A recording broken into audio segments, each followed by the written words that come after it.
Good afternoon, everyone. I, Dr. Saikar Sulsha, and my colleague, Dr. Shahina Yasser, take the pleasure in welcoming you on behalf of Department of Biochemistry and Appoya Medical College to the panel discussion, COVID-19, Diagnosis and Treatment, Science and Non-Science. Corona and pandemic have become the most haunted words in the linguistics nowadays. It has got a big halt and affected us on too many fronts. It has brought to the forefront how vulnerable we are despite the advances in the technology and healthcare. Across the globe, people are fighting it at all the stratas of society. In this turmoil, when being alive itself is a multifaceted challenge, we need to dig into the powers that are deep-seated within us. To name a few, hope, self-motivation, self and confidence restoration. A world full of myths are rolling around us with the piercing power of social media and much easier WhatsApp, even among the medical fraternity, especially in the context of every now and then changing powers and protocols devised by the regulatory bodies. A demand of an open discussion based on the scientific knowledge and data evidence to address the gray areas and bust the myths prevailing among professionals and non-professional sectors too is needed. In this context, I take privilege of introducing our esteemed panelists, Dr. Srinivas Kakilaya and Dr. Sharad Kumar Rao. Welcome, sir. I now request Dr. Shahina Yasser for introducing our esteemed guest, Dr. Srinivas. I request Dr. Abhay Nirgude, Professor Community Medicine and Associate Dean, Yanapoya Medical College, to give opening remarks. Over to you, sir, please. So, good afternoon, distinguished resource person, Dr. Srinivas Kakilaya and Dr. Sharad Kumar sir, the Director COVID Lab, Venlock Hospital. I would like to compliment and congratulate Department of Biochemistry for organizing this webinar. Without wasting much time, I just wanted to put forth 2 points. In practice, we call it as a evidence-based medicine. So I just wanted to put forth 2 points.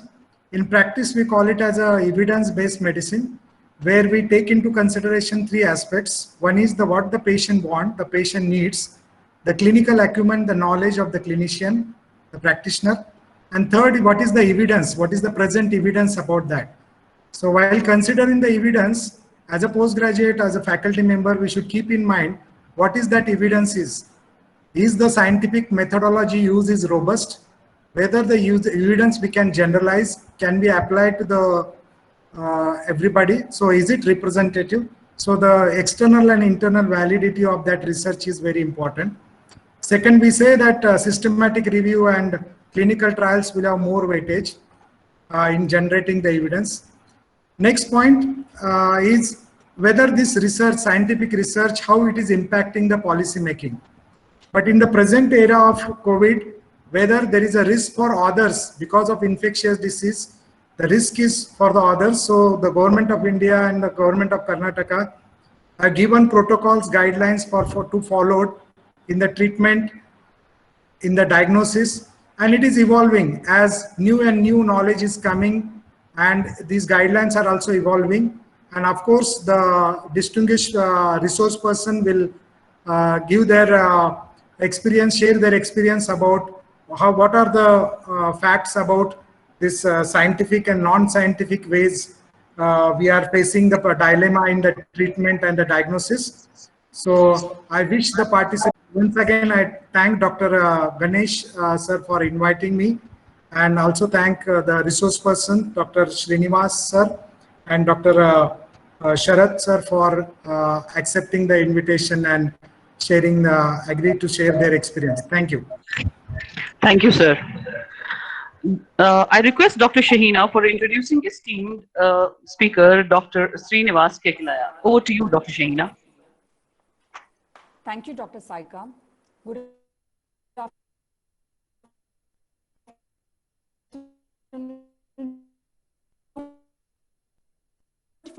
physician at Mangalore. Sir has a special interest in metabolic and infectious diseases and is actively involved in creating awareness about public health issues through print and electronic media. Sir is also author of numerous books and articles. Corona Hedridi Rona, the latest book co-authored by him with his partner for life, Dr. Bala Saraswati, is already on the top 10 Kannada books. Over to you, Dr. Saika. Thank you, Dr. Hina. Dr. Sharath Kumar Rao, MD pathologist, nodal officer and principal investigator in ICMR-based study. He's very instrumental and played a lead role in setting up the ICMR lab at the district level, first time in Karnataka, in Government Venlock Hospital. Sir continuously, with effects from 2015 to 2019, received Best Blood Bank Officer awards. Sir recently received a COVID Warrior Award by Karnataka government on Independence Day. I welcome you, sir. A request to all the participants that please post your questions in the chat box, which will be picked up by our moderator and presented to the eminent panelists. I request Dr. Ganesh Prasad, Professor and Head Department of Biochemistry, Yenapoya Medical College, to moderate the session. Over to you, sir. So, good afternoon, everyone. It's really nice having Dr. Srinivas Kakilaya and Dr. Sharath. Both are renowned and well-respected doctors in Mangalore. Dr. Srinivas Kakilaya, as he has been already introduced, so he requires no introduction. And Dr. Sharath was very instrumental in starting the COVID lab in Government Venlock Hospital, Mangalore. So we are actually honored to have you here. Welcome, everyone. Good afternoon, everyone. We will begin with Dr. Sharath. So, as you all been aware, the first COVID case in India was reported in 30th January, if I am not mistaken. And in Mangalore, it was March 22nd when the first COVID case was reported. So since then, we have come a long way. Initial confusion regarding diagnosis. So from then, and what we are now, if Sharath can give a brief introduction about that, where we were before and where we are now. Dr. Sharath, can you please throw some light on that? Over to you, Dr. Sharath. Yeah. Thank you, Ganesh. First and foremost, I would like to thank Department of Biochemistry, Professor and Head of the Department, Dr. Ganesh Prasad, for convening such a nice, wonderful program. And thanks to Yenapoya family and Yenapoya Medical College family. Dr. Abhay Nirgude introduced us. And I should acknowledge the support which has come around 6 months back when we thought of starting up this COVID PCR lab at our Venlock District Hospital. Yenapoya University has joined hand and extended their support in some consumables at the nick of the time, and we could fulfill all the testing facilities those days. Performing this COVID test was a very big initiative around April 1st. As Ganesh rightly said, around March 22nd in Mangalore, Dakshin Kannada, we found out reported first case. Consequently, we had started up our task of starting this lab, the RT-PCR lab, with the support of ICMR, and as per the ICMR guidelines, it's a government lab on 7th of April. Till today, we have tested around 45,000 RT-PCR tests, and initially the testing was very meticulous job with the help of one good team we had built. Even the Yenapoya University has extended their help.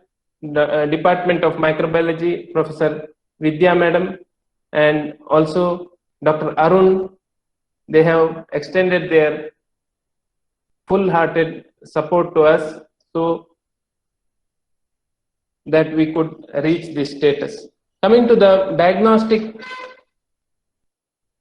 aspect of this COVID-19 and regarding the COVID-19 SARS-CoV-2, it was started from November onwards. In Wuhan, they had started this effort to control this infection. Initially, the Wuhan protocol was not there. Those days, the death rate was around 29%, more than 29%. They could bring it down with the strict protocol which was introduced in Wuhan after 2 months, after January 15th. They could control this to bring down the case load to 3% fatality rate. Whereas the Wuhan, before understanding this regarding this virus, we have to know about the viral structure. It's also a RNA virus, which is enveloped virus. We have enveloped and non-enveloped virus. All of you are aware of that. These RNA viruses are threat to the mankind so far. We can see rabbit virus or HIV. We couldn't find out vaccines for HIV till now. Since for the past 32 years, we are struggling. Likewise, this is also a RNA virus with a very short base pair sequences. Around 10,000 base pairs are there. All the virus base pairs are mapped, genetically mapped. It was so easy to map because this same virus was presented as a SARS corona family and a SARS virus in 2002 and 2003. The structure of that virus, which was found in 2002, and today what we are seeing, the only difference is around 20% of the base pair was additional, which was mapped recently after the invention of corona in Wuhan. They say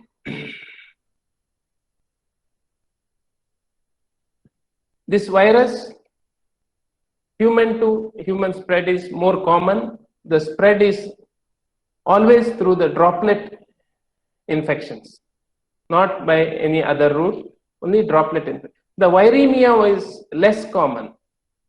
In other diseases, what we see, viremia, the blood level of virus, it is not found. In Wuhan, when in the beginning, in the initial days, when they estimated the blood viral load, only 15% of the cases they showed the viremia those days.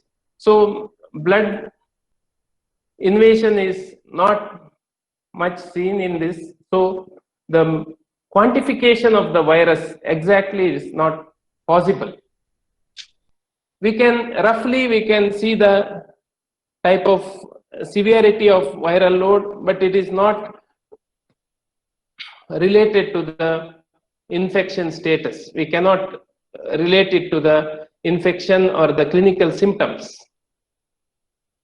This virus is being enveloped virus. It has got multiple nucleocapsids and membranes and all the spike proteins on it, and also the glycoproteins, which are enveloped in the lipoprotein layer.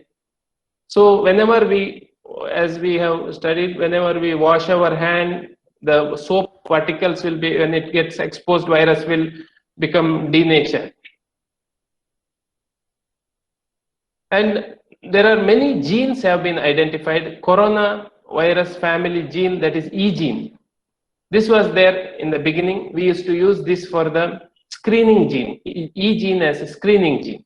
After that, for the confirmation of the virus, we had gene called as RDRP and ORF. RDRP for the Wuhan specific virus, the Wuhan family, that virus was confirmed with the RDRP gene.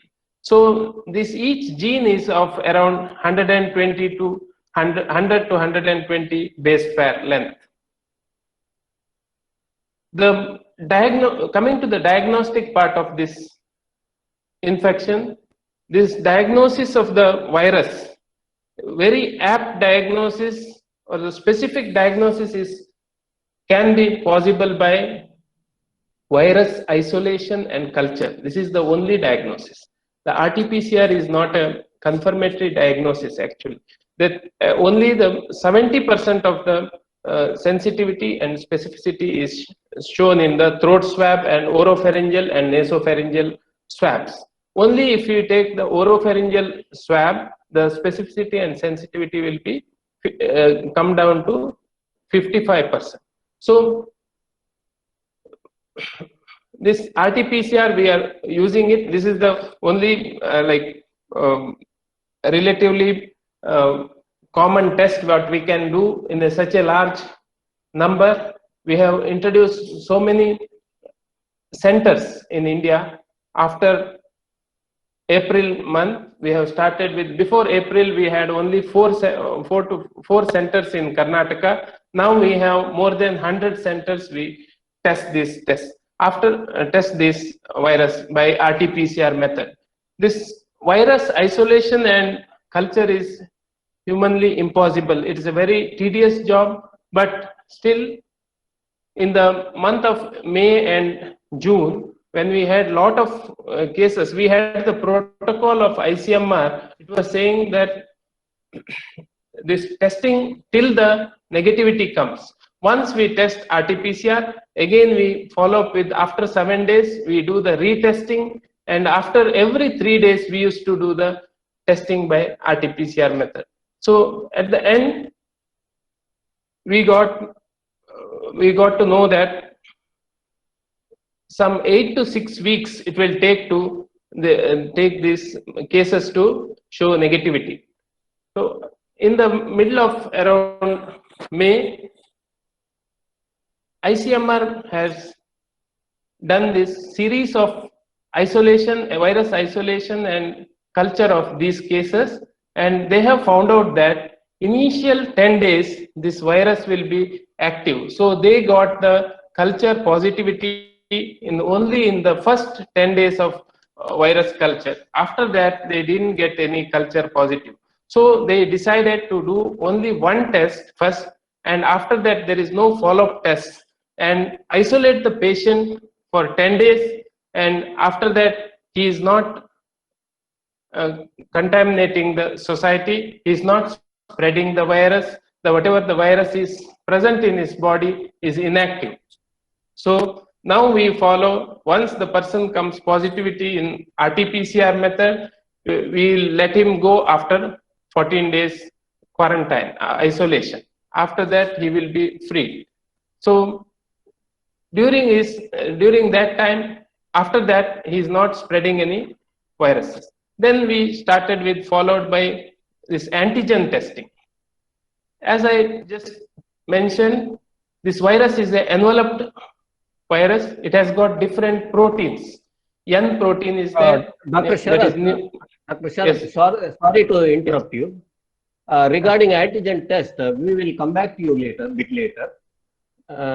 I'm sure there will be a lot of questions on that. Right now. Sure. Hello. Right now, I invite Dr. Srinivas Kakilaya to give an introductory remark about how things have proceeded from the beginning. Sure. And sure. What we are now, what stage we are reaching now. Sure. Over to Dr. Kakilaya, sir. Thank you, Dr. Ganesh, and all my friends and colleagues at Yanapaya University, particularly the Department of Biochemistry. Yeah, thank you very much for this opportunity. I think you tried to trap me with this title, Science and Non-Science. So yes. let me take I won't take much of your time. I'll try to be very brief. See, I have been very vocal about COVID from day one, and I've also been following whatever has been happening about this disease from right from the beginning. That is what I have always been doing. Whenever there is a disease, our teachers always taught us that we should know the most uncommonest things about the common diseases. And it's okay if we know little bit about diseases that are very uncommon. So I've been following that advice of my teachers all along. So when we read about a new disease, new infection, that to an infection which spreads from person to person, emanating and being recognized in China, I thought it necessary to read whatever information was being available. Now, the science of all this, what we have been witnessing over the past 8 months, or more than, almost 9 months now, is that we have been able to identify this virus very, very quickly. We have developed a test kit within about 15 to 20 days. That test kit has been made available, or the technology, the RT-PCR technology and the probes were made available to most of the countries within about 20 days or a month, as Dr. Sharad pointed out. And the data of nearly 70,000 patients, 72,000 to be precise, 44,000 of them confirmed cases, were published within 2 months. See, the first case was detected in Wuhan on November 17. The first admission happened on December 12. The genome was sequenced by December 27th, and it was identified to be a new coronavirus, almost like the last SARS-1 virus, with the same receptor affinity to ACE2 like SARS virus. So all these things were identified with a short span of 15 days. That is something phenomenal, and that is the what do I say, the commentary or the thing that shows how well advanced we are today as our science and technology, where it stands. You remember 10 years ago when we had H1N1, it took almost 6 months for us to decipher the virus and find out that it was a novel H1N1 virus. Whereas here we did it in 15 days. When I say we all are one humanity. So if the Chinese scientists did it, it's as good as we doing it. So, and by February 17th, between December 17th and February 17th, there were about 70,000 cases in China, in Wuhan, which were tabulated and analyzed and published in Emerging Infectious Diseases Journal and also in JAMA. So by end of February, early first week of March, we had all the details of what is this virus, how does it infect, whom does it infect, in which category of patients it does cause complications, who are the most vulnerable, what happens in different age groups, and of course what treatments were tried in different patients who were seriously ill. All this information was available to us in the first week of March. That is the beauty of science. And the beauty of science and technology is that all this information was disseminated within no time. The day it was published, the minute it was published, all the information is available on our phones, on our computers, on our laptops, and on our tablets. And you all would have noticed that there have been more than 30,000 papers to date published on this infection in the last 9 months. All of them, almost all of them, made available free as open access. I have, in my nearly 30 years of experience as a student and as a postgraduate and later now as a practicing physician, I have never seen such a thing happening anywhere about any other disease. So this is a wonder of science, which all we need to celebrate. But what did we do with this information? We knew in March that it was coronavirus. It was related to SARS. It was entering the human cells, particularly the upper respiratory tract, and then a few cases in the lungs also through the ACE2 receptors, with the TMPRS involved in the process, and that it would cause complications in the elderly and in the diabetics and hypertensive and obese. What my partner in life and my colleague Dr. Balasaraswati called in March as a disease, that affects pizza pasta community in Italy and the US, where there are more deaths reported compared to China and elsewhere. So we knew, and then later on papers have been published in Nature and Lancet and BMJ that this is a disease linked to metabolic syndrome. So all these things we know very well now. But what did we do with this information? Did the medical community use this information logically and scientifically and rationally? Did we guide the government to evolve a policy that would suit our people, people of India, or our district of Dakshin Kannada or Karnataka state? Did we develop a rational treatment strategy? The answer sadly is no. This is something that we all have to understand and ponder over. Now, a little while ago, Dr. Ajay made a statement, Abhay Nirgudi made a statement that we need to follow evidence, and evidence takes time. But remember, this is what this new coronavirus has taught us. Apart from what I told you just now, is that the world has become such a small place that even if Chinese scientists did identify this virus within 15 days, by the time they realized that this is a potential health risk and could cause all these complications, it was probably already out of China, because Wuhan is a very busy city, well connected to all the countries including India. So the first cases, 3 students landed in Kerala from Wuhan. So these were the 3 first cases reported in India. These were the 3 students who returned to Trivandrum from Wuhan. So we are living in this earth has now become such a small place that we travel everywhere within no time. Secondly, as I said, Chinese authorities did a lockdown. But did we try to understand what lockdown did they do? We probably did not. In China, they locked down one city, which is equal to our own Bangalore. The population of Bangalore is at 1.2 crores and that of Wuhan is 1.1 crore. It is almost same. And the population of Karnataka is 6.6 crores, and of UB, the province of which Wuhan is the capital, is about 7 crores or something like that. So we are in a very identical situation. So all of China, which is 140 crore people, it locked down one city called Wuhan. And what is the lockdown they did? They asked everybody to stay at home, and every home was locked, and every home was visited by the local officials twice or thrice a day as it was required. Food and medicines and healthcare and every need of theirs was taken care of. So there was no need for any of them to go out to buy anything or to seek anything. So they did it for almost 53, 54 days, and China built 2 big hospitals of about 2,600 beds in a period of 10 days to take care of serious COVID cases. And as a result, they could, and of course the Wuhan city was completely barricaded from rest of China.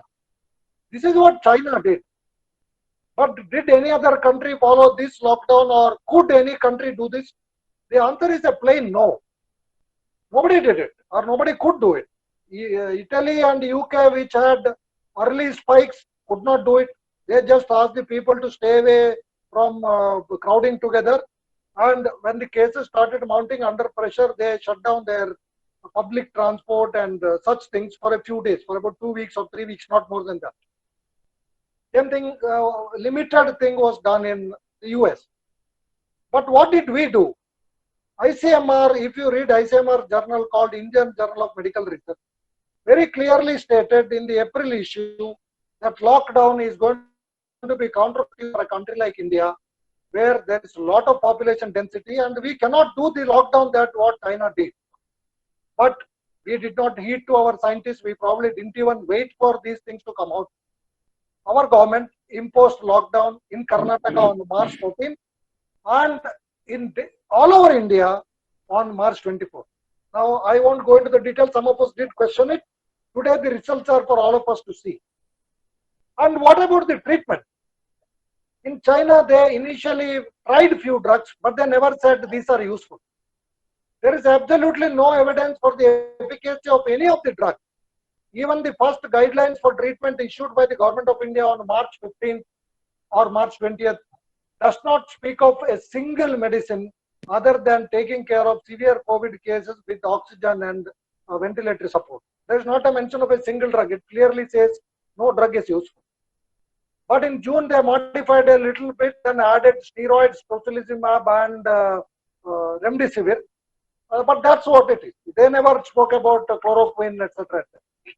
But in Karnataka, the Karnataka government appointed a committee which appointed another took the help of RGUHS, so-called experts from RGUHS.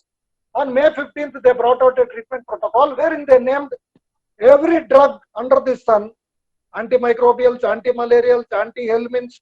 So one drug which we never heard of earlier, all these drugs were listed.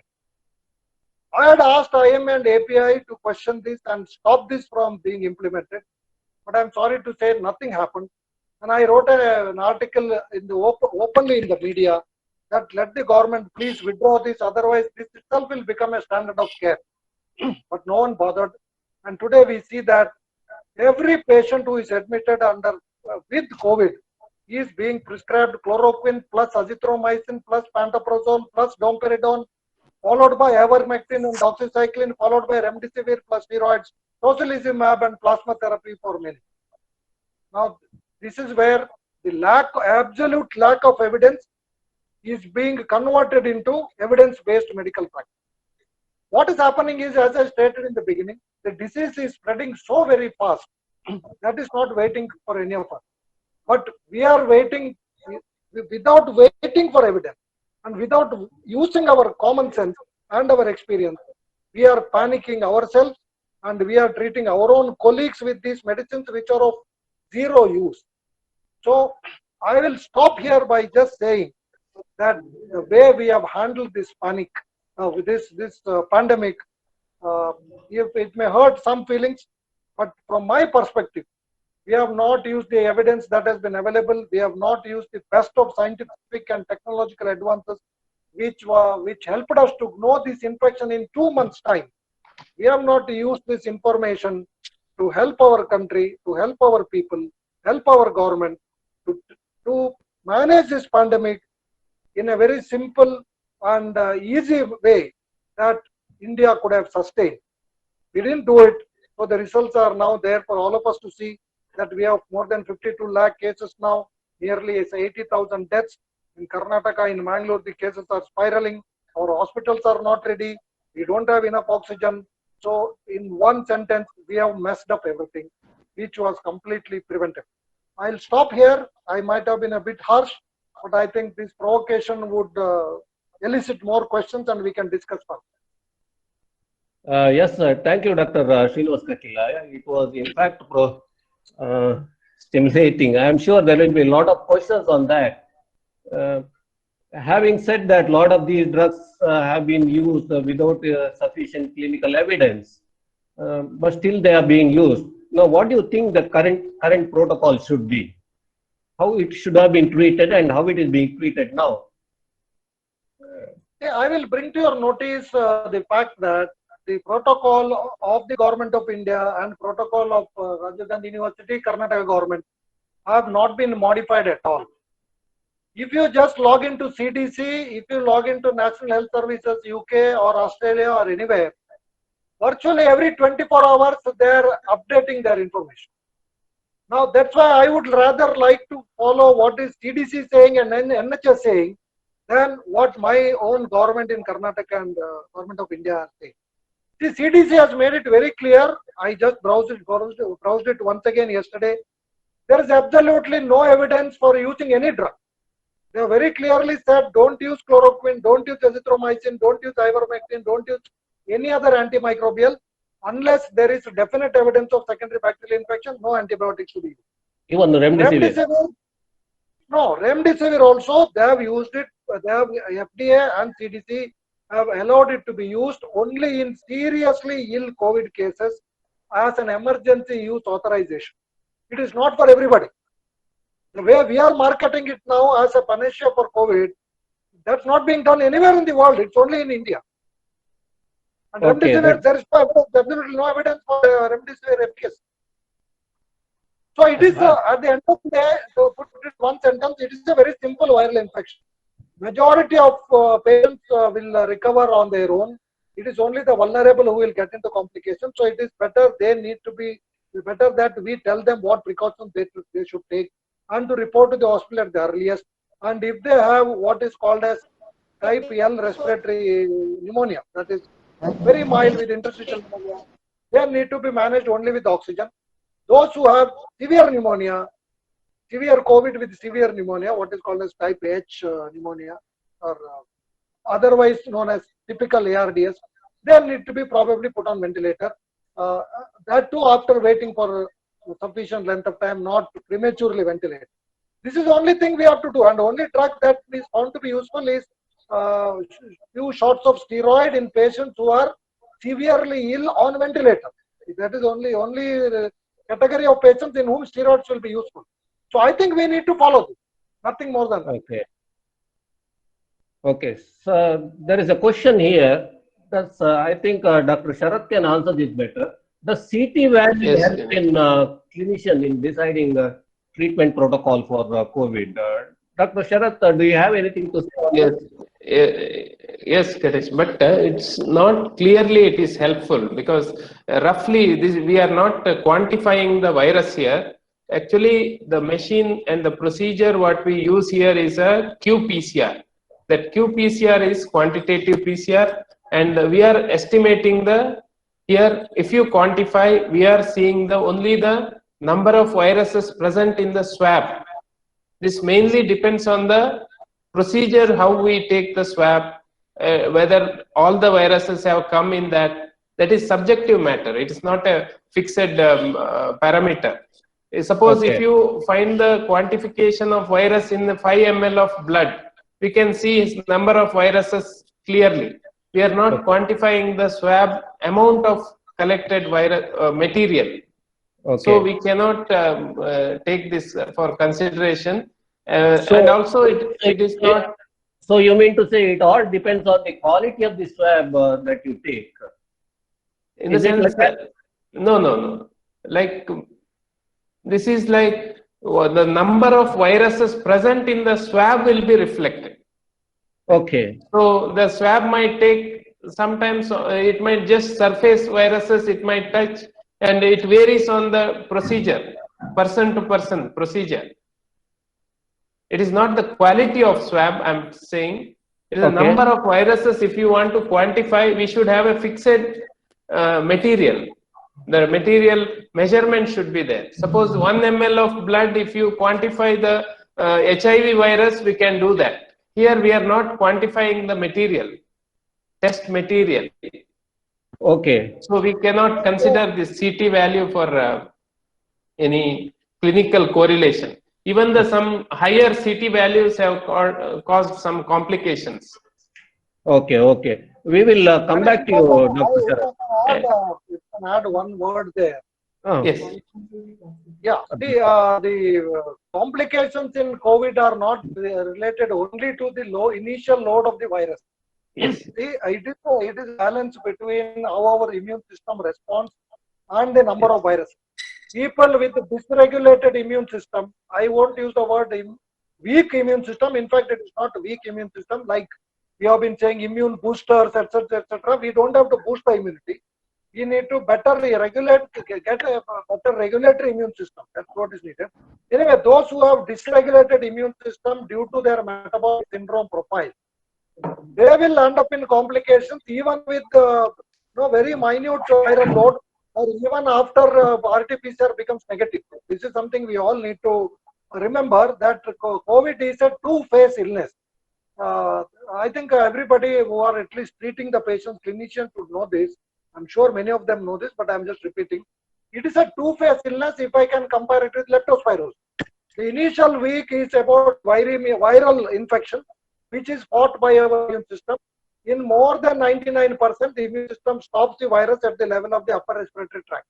In few, it may get into the lower respiratory tract, wherein again the immune system successfully stops it. But in some patients, this process of immune response itself will go on an overdrive, That is called dysregulated immune response.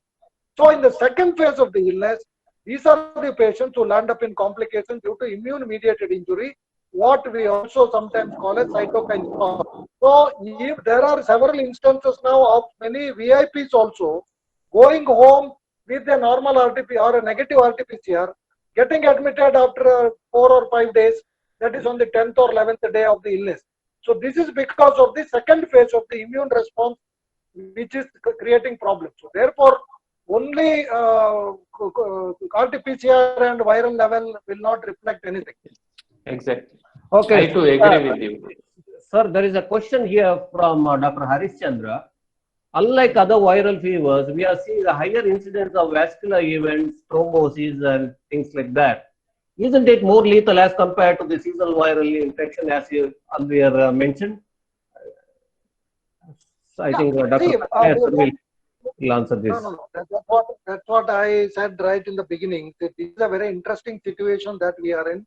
That we are monitoring this virus and all the cases all over the globe in real time.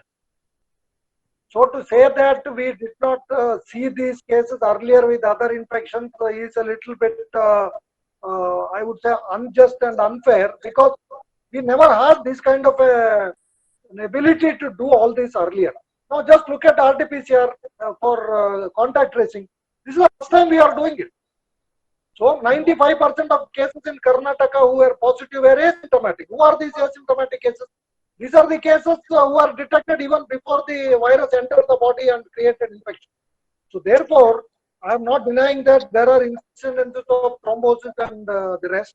But if you go through the CDC website, very clearly they say that thrombosis and other events related to COVID are yet to be ascertained, whether they are really to COVID or due to exaggeration of the immune response, or they are just coincidental. And even regarding use of antithrombotic agents in COVID, CDC does not recommend it to everybody unless there is definite evidence of venous thromboembolism. CDC does not recommend low molecular weight heparins to everybody. Yes, we are seeing a few cases, but to say that there are too many is being a little unfair. Okay. So there is another question here by Dr. Balchandra Bhatt. Patients who are diabetic, they are getting more severe COVID and bilateral pneumonia with the ARDS. And we give steroids here. So will the treatment itself do more harm than good? That's the question here. No, this is an excellent question he has asked. See, I have been seeing and treating few cases now in the last 3 weeks. What I have, from my personal experience, what I can say is that it is not just diabetics who are getting into trouble. It is those who are pre-diabetics, or maybe those who had blood sugar in their fasting rate of 95, 99. They have become pre-diabetic, and pre-diabetics become diabetic, and in diabetics the sugar level worsens even without steroids, only with this viral infection itself. That is because SARS-CoV-2 binds to the ACE2 receptor, which is directly linked to metabolism of glucose and insulin secretion from the pancreas, and insulin resistance and inflammatory pathways. So therefore, glucose tolerance goes for a toss when they get infected with the COVID. And definitely diabetics are at a higher risk of, and glucose in turn increases ACE2 expression. So that is why in diabetics there is more ACE2 expression. In obese there is more ACE2 available. So these are the categories of patients in whom more virus enters into the human cells and creates higher load infection. So correct, he is right in saying that steroids would further cause the problem. That is why we need to be very, very careful in giving steroids to diabetics or to anybody, because the sugars are definitely going to go up even if they are not diabetic. So therefore, as I said a little while earlier, I will not give steroids to anybody unless he develops into severe complication, where again the efficacy is supposed to be in reducing the mortality by about 1/3. So this is from recovery trial of Oxford University. So therefore, I think what we need to tell our people, particularly all my dear colleagues who are listening to this, this is my request or a suggestion. Please stop eating sugars. Please stop eating fruits and fruit juices. Please stop eating processed foods like maida, corn flour, and bread and biscuits and noodles. all and fried foods, deep fried foods, all of which by means of their glucose and fructose levels will increase ACE2 expression and by means of free radical injury worsen the inflammatory status. So if you give up these things, definitely it will help you. Sir, in that context itself, continuation, is there any role for micronutrients like zinc or vitamin C? A lot of things are being prescribed now. Is it recommended?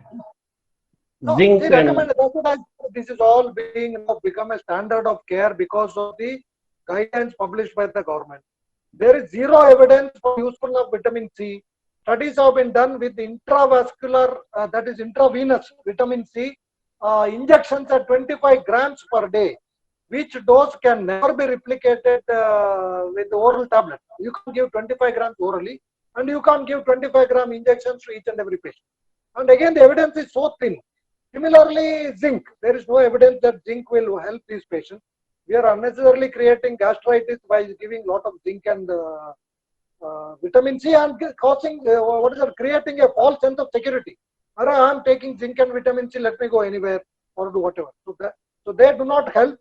The only vitamin that is now found to be a bit useful is vitamin D in preventing serious COVID. It will not prevent infection, but it has some role to play in modulating the immune response and maybe it will help in preventing severe COVID. But again, there is a pinch of warning that don't take loads of vitamin D. There are now reports of vitamin D toxicity due to overusage. Don't do that. You can just expose yourself to the sun twice a week during midday. That's when you get UVB. Your body will decide how much vitamin D you need. okay. But other than that, no other micronutrient is necessary. Okay. So there is a question here by Dr. Vijayalakshmi. Instead of taking a throat swab, is it better if saliva is taken? I think Dr. Sharath will can take up this question. Dr. Sharath, are you there? Yes, yes. Do you have anything to say on that? Yes. This oropharyngeal swab is apt for this. The sensitivity and sensitivity is more in that oropharyngeal swab and nasopharyngeal swab.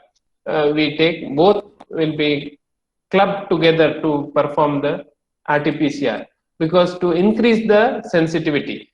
So sometimes we get negative means according to the latest guidelines in the inpatients, we don't take salival test. Saliva will show positivity, but they don't recommend. ICMR is not recommending that. But still we can take bronchial lavage and ET secretions we have to follow. Even if the SARI cases, if we get negativity, that time negative cases we should be followed it by follow the RT-PCR by this ball, bronchial lavage and ET secretions we can try. Not the saliva. Saliva is not recommended here. Oh, okay. Thank you, Sharath. There is one more question here. Dr. Kakilaya, sir. Yeah. Symptoms and radiological findings suggestive of COVID. That means he has a ground glass appearance, he has associated symptoms, but RT-PCR is negative. And how do you tackle or how do you manage such cases? Is there any specific protocol or something like that? If you can elaborate on that. These kind of cases we see quite often in clinical setup. So how do you manage? Can you please throw some light on that? Over to you, sir. Hello. Yeah. I want to add something to this. Now, RT-PCR is just a document, one of the document to prove that the condition is whether positive or negative. If other than RT-PCR, if it is negative, if it confirmed by CT ground glass appearance, that will be considered as confirmatory positive. Or clinically, physician will confirm it according to his clinical symptoms and this CT details, and like that, this RT-PCR also one of the document to confirm the case. Okay, you Like, mean to say you don't have to exactly go by RT-PCR result or rapid no. antigen result RT-PCR is to only decide the treatment protocol. Is it only like that? 70%. Yes, Ganesh. I'll add to that. See, I told a little while earlier that pulmonary involvement and these complications can be, or in many cases, are in the second phase of the illness. As Yes. Dr. Sharath has repeatedly stated, that after 6 to 7 days, you may not find a virus in the throat swab and it stops growing on culture. So what you see on the X-ray and what we see clinically as SARI is most often due to cytokine storm and immune-mediated injury than the viral-related injury. So therefore, negative PCR or negative antigen test will certainly not rule out COVID. COVID. Yeah, definitely not. And unfortunately, the antibody tests are not yet very sensitive in the second week of the illness. Yes. In fact, the second week of the illness is a window period where RT-PCR can be negative, antibody may not be positive. So therefore, it's always better to take precautions for ourselves when we treat those cases and treat the patient as COVID, sorry. Okay. So there is a one more. No. Sir, continuing further, corona patients need to be treated in well-ventilated room. But now the treatment protocol is when the severe COVID patient is admitted, he is usually put in ICU where the ventilation is poor. Is such thing is advisable? This has been a matter of controversy for many. Do you have any take on that? Yeah. No, this is for me or Sharath? Sharath wants to answer. Otherwise, I think No, sorry. this is you. I think Dr. Kakilaya sir can answer this. Yes. No. See, no, I don't know where these well-ventilated and other things are coming from. I have not read any such thing. Whatever it is, no, I'm not disputing it. See, Okay. we all should now know very well, very clearly that this is an infection which spreads only through, again, I refer here the CDC website.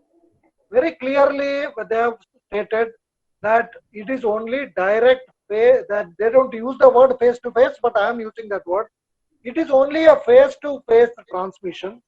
That is, if you are right in front of the patient who is suffering from COVID, if he is talking aloud, if he is singing or coughing and sneezing, and the other person is at a distance of less than 6 feet for more than 15 minutes, this is very clearly the situation in which the maximum transmission happens.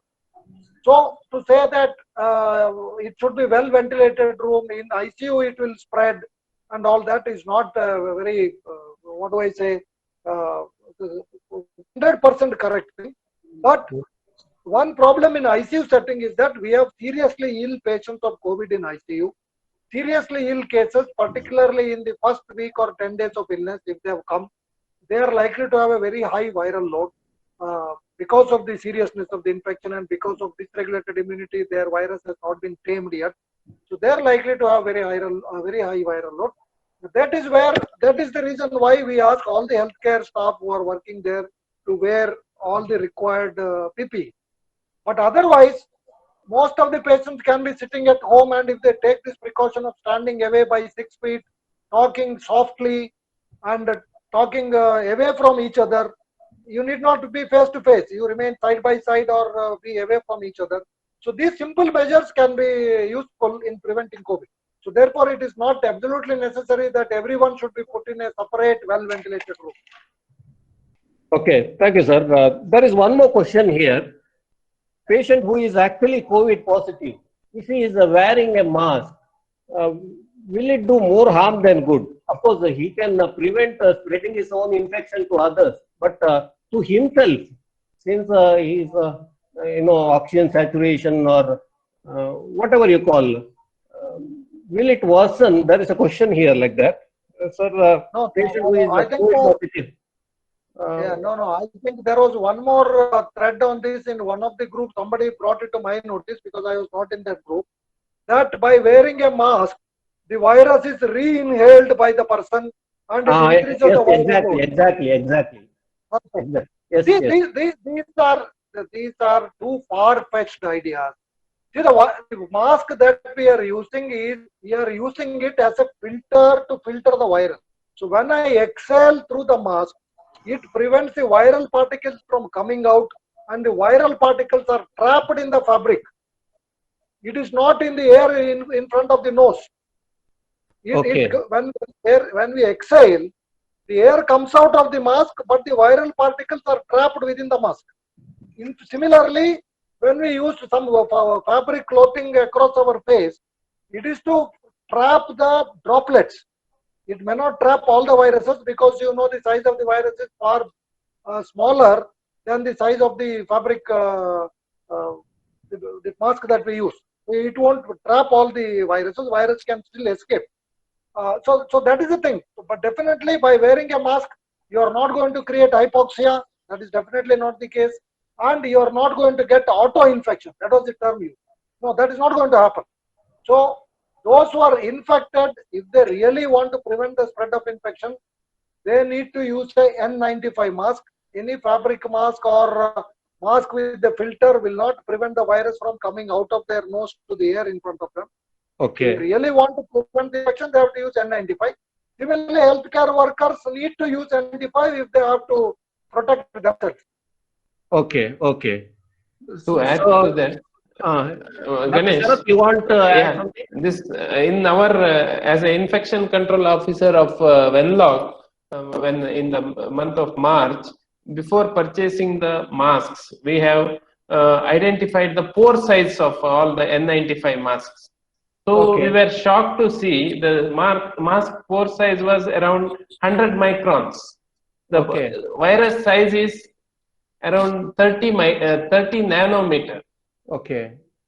So it is so it is very much smaller than this 100 micron size. So always the principle behind this is always the virus is attached to the droplets. It is not directly freely flowing in the air. The virus can be active with whenever it is stick to the droplets. It is always droplet infection is caused through the droplets. Sneeze or a cough, when they cough, the droplets will be spilled around.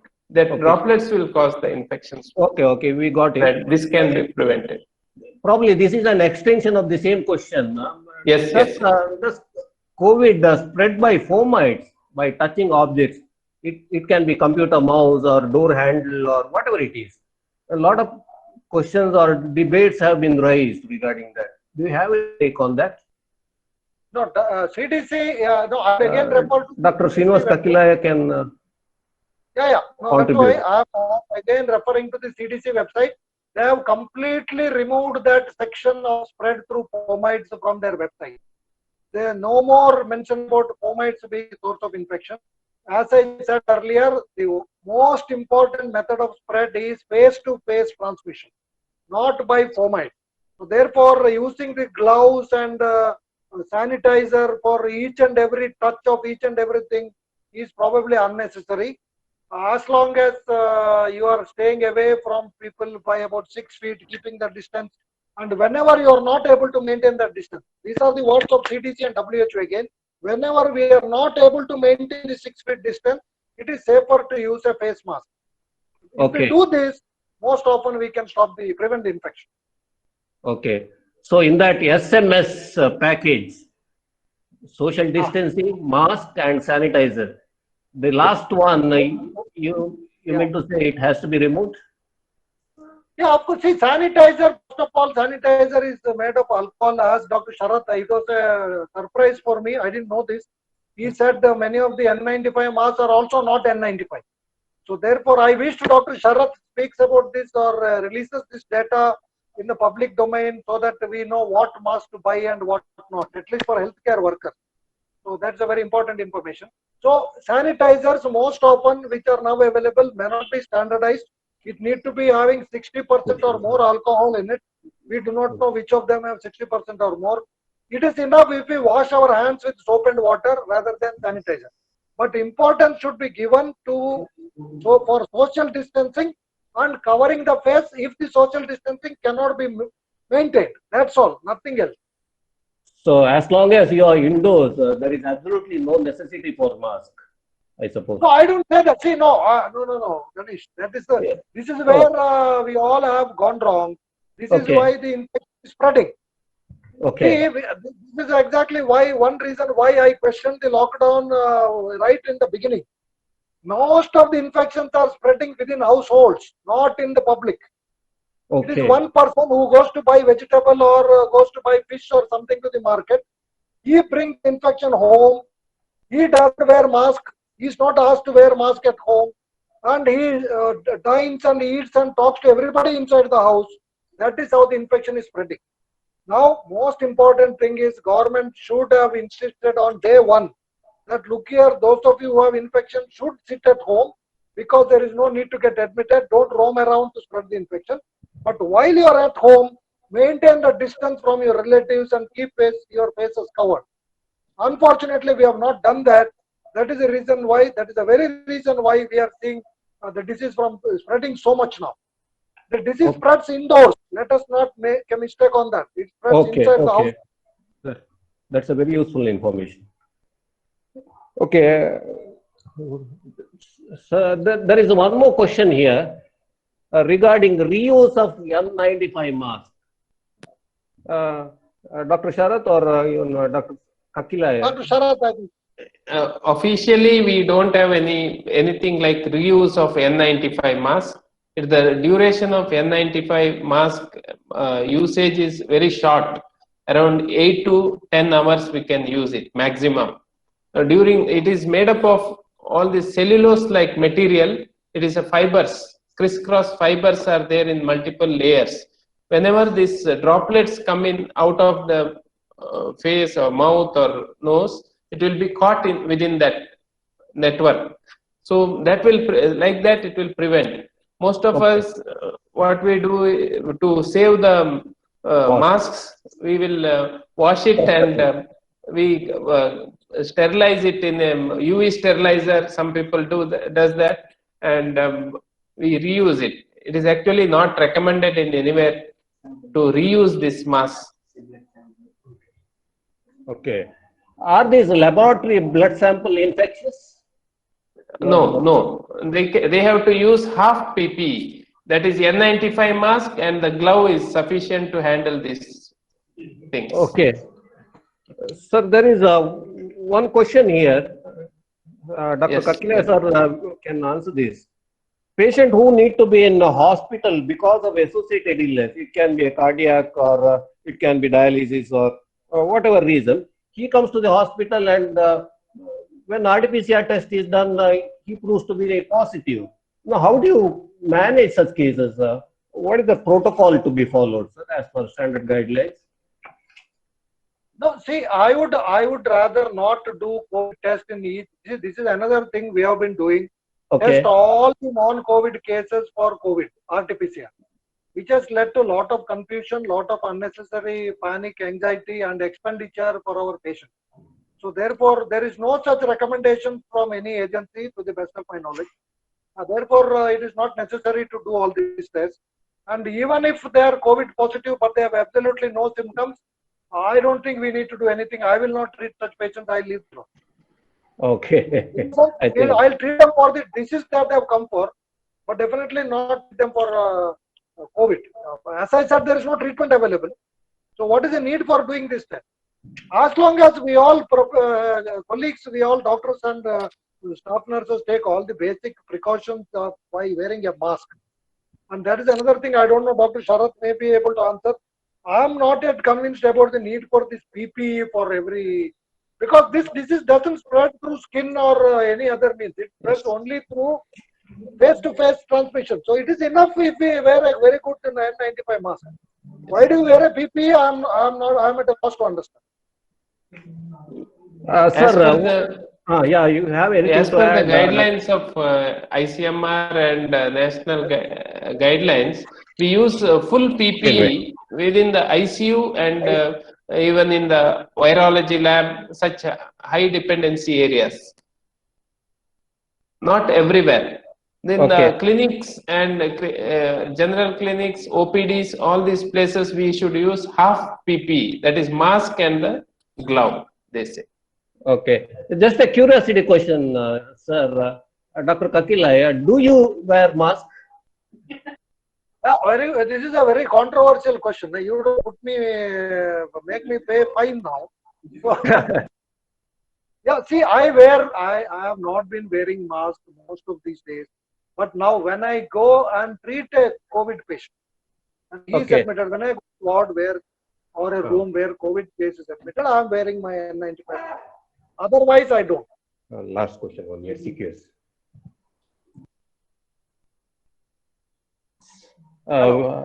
Yeah, we got it, sir.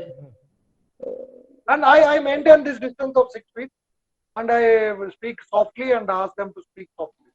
I'm sure this will raise a lot of eyebrows. Sir, one more question here regarding SCQS. Lot of hues and cries here being raised. Doctors are having higher mortality because they are taking SCQS, because SCQS is immunocompromising, and because of that, among medical fraternity, there is an increased death rate. And probably to add to that, last few weeks we have seen some of the young doctors dying. Is it because of that, or what is your take on that, sir? Regarding SCQS prophylaxis. I know there is absolutely no role for prophylaxis, as you have pointed out in the beginning itself. So no, no, if I can say, it's only yesterday that I have spoken to national IMA representatives and our state IMA leaders to kindly do an audit of all the 560 or so doctors that now IMA and other associate organizations are saying have died because of COVID. So it is probably necessary in the interest of all our other colleagues to know the fact why we lost so many of our brave doctors who are at the forefront of this COVID fight. So I am not in a position to for sure say that some of these deaths are due to the medicine, but by going through the details of at least a few cases, I can suspect definitely that these are related to COVID. Why I am saying that is that some of the deaths have happened far too earlier for it to be a COVID death. As I told you, COVID death doesn't happen in 1 or 2 days. It takes at least a week or 10 days. The median time for admission is 10 to 11 days in a patient who is otherwise vulnerable for COVID complications. But we have had young doctors dying within 1 or 2 days, which is rather perplexing. And if you go through the details of their treatment, you will find that they have been given chloroquine plus azithromycin, and in some cases PAN-D or pantoprazole with domperidone combinations are being used right, left and center. I do not understand why we should use domperidone at all in the first place. It is enough to use pantoprazole, or even that may not be necessary. Now, that's why we prepared a small note which we circulated other day. Ondansetron, which is used for preventing vomiting. Loperamide, which is used for stopping diarrhea, because some of these COVID cases can have diarrhea. And domperidone, again antiemetic, plus azithromycin and HCQS. All of them have the possibility of prolonging the QT interval and leading to fatal ventricular arrhythmia. So therefore, other point is, none of these drugs are necessary. Chloroquine is absolutely useless. Now it is proved. Azithromycin is completely useless and dangerous. This is what CDC and FDA say. So therefore, why do we use them at all in the first place? I am sure this will raise a lot of eyebrows. No, this should not raise eyebrows. Sorry, this should not raise eyebrows. It is my request to all my colleagues to stop using them immediately. No, they should stop using these drugs immediately. Correct. I am sure this couldn't have been brought in any other platform better than this. Of course, they are all our colleagues, so I can openly state this. So, sir, there is one more question here. All the patients with fever test positive for COVID. Sharath, Dr. Sharath, are you there? Yeah. There is a myth in the beginning itself. I confess that it's a myth, but there is a myth going on. All the patients with fever test positive for COVID. There is a question here in the chat box. It may be other way around also. Like all the fever cases, all the COVID cases are having fever, maybe. That is a better all way. the cases like in CT, what we get, we will be reporting. Fever cases will be like, which will be presenting to fever clinic will be high risk cases, usually with clinical symptom maybe. Okay. Okay. So I am afraid we are running short of time. I'm sure there will be a lot of questions on these. Lastly, Dr. Kakilaya sir, can you summarize in one sentence the treatment of COVID? What is it all about? In one sentence, if you can summarize. No, I will tell what I am doing. What I am doing with patients who are calling me, my own patients who are getting infected with COVID. So I ask them to stay at home. I manage them on phone if they're not having any pre-morbid. So I ask them to stay at home, not go out anywhere, not even to go venture out and get a RT-PCR done, because now the government itself has come out with all these guidelines that it is not mandatory for everybody to get tested. So I ask them to stay at home, plus monitor their oxygen saturation for about 10 to 12 days. See, we should not make the mistake of waiting for 3-4 days, they're okay, and then forget about the whole thing. No, the second phase of the illness is more dangerous, and we do not know, we know in whom it will happen, but then we cannot predict beyond that. In a diabetic and elderly and hypertensive, it can happen. But some diabetics, it may not happen. In some diabetics, it may be too stormy. So that is the situation. So therefore, anybody with this pre-morbidity needs to monitor his oxygen level for about 2 weeks at least with the pulse oximeter. It is worth buying a good pulse oximeter because you will save money on your test and your hospitalization. If the oxygen level comes down below 95%, I ask them to call me again. And then we do invest. I ask for only CRP and LDH. And a chest X-ray if the oxygen saturation is below 95. Otherwise, only CRP, LDH.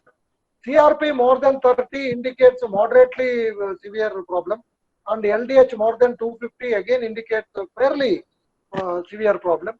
And on top of that, if they have hypoxia, I get X-ray, and if the X-ray also shows few shadows, I admit them and manage them only with oxygen, nothing else. Most of them will, and of course the diet I told you, ask them to give up sugar, sweet, fruits, etc., etc. Most of my patients, or I can say almost all of them, have recovered within 4 or 5 days, or some of them took 10 days. Only with oxygen supplementation, they have gone home. Very few have required high flow oxygen and ICU admission, and even out of them, most of them have recovered. No, I'm not saying when I say most of them I have treated hundreds, it's maybe about 20 or 30 patients who had to be admitted like this. Out of that, only 2 or 3 need to be admitted in ICU. One had to be shifted to Wenlock Hospital, 92-year-old lady, and she passed away recently. 92 with all the comorbidities, we could not save her. But otherwise, this is what I do, and this is what I suggest all of us should do. And most importantly, don't panic. Have the patience, don't panic. It is a very slowly progressive illness. Takes about 7 to 8 days to land up in complications, even if it is. And even complications, hypoxia develops very slowly from that point of time. So there is no need to panic. You have enough time to get admitted and get oxygen, etc., etc. My strong feeling is that the medicines are doing more harm than good, and particularly HCQS, azithromycin, and ivermectin, doxycycline have no evidence for their utility. They will only cause gastritis and such other problems. So if not QT prolongation, the other complications. So therefore, I don't use them. Whatever the guidelines, I don't. Okay. So that was very And enlightening. Ganesh, one last request with all of you. Okay. See, this is a little, again, a non-science part of it that we are holding this wonderful discussion as a webinar. See, we have closed our medical colleges for 6 months now. One semester is over, gone. Clinical medicine is gone. All the other experience for first MBBS to final MBBS is gone. I think it is very unfair that we are shutting down our medical colleges like this. Our teachers did not allow us to take 1 day leave for common cold and fever unless we have serious illness. We were not even granted leave. We were supposed to be there in the hospital for clinical posting. So it is very unscientific, I would say, to shut down the hospitals like this. And what is the message that we are giving to our students? That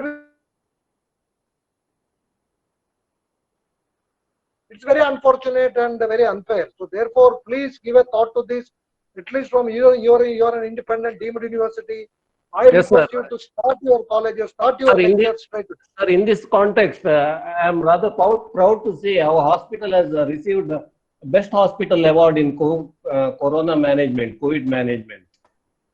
We have not shut down the hospital even for a single day. No, not hospital. I'm not saying not hospital. Hospital posting for students. Okay. Hospital postings for all the students, for second MBBS to final MBBS, they should come. They should see COVID cases. They should learn how to manage COVID. They should go with the community medicine experts and see how public health can be managed. Okay. And you should have lectures. Why lectures are not being held? It is now proved that if one person is giving a lecture and others are not talking to each other much, they are not at risk of getting COVID at all. Why are we shutting down classes? Correct. We could have had this completely discussion understand. in your auditorium rather than webinar. That's what I'm saying. Oh, yes, sir. Thank you, sir. Over to Dr. Sharath. Can you just summarize? Yeah, can you just summarize in one sentence regarding diagnosis of COVID? Yeah, We do. Rapid antigen test. Now we have rapid. And so forth. Can you just summarize in one sentence what needs to be done as far as diagnosis of COVID is concerned? In one sentence. Yeah. Like initially we do as per the guidelines. Now we perform antigen test. As I told, different antigens are there, but we take spike protein as an antigen. We do that antigen test. Usually the sensitivity is less in this, around 52 to 80%. So since the sensitivity is less, if it comes negative, it is not considered as negative. We have to follow up the patient. If the symptom develops in such patients with antigen negative, we have to perform RT-PCR. Test. So you mean to say both RT-PCR and antigen test, they have their own rules? Yes. If antigen test not that positive, you recommend only RT-PCR. It's not that you recommend only antigen test. They have their own rules. No. They have their own rule. Yes. I agree with you. And anything? Please. Yes. And do you have anything if it is positive, if antigen test is positive, that is final. Because the antigen specificity is high, 99 to 100% specificity.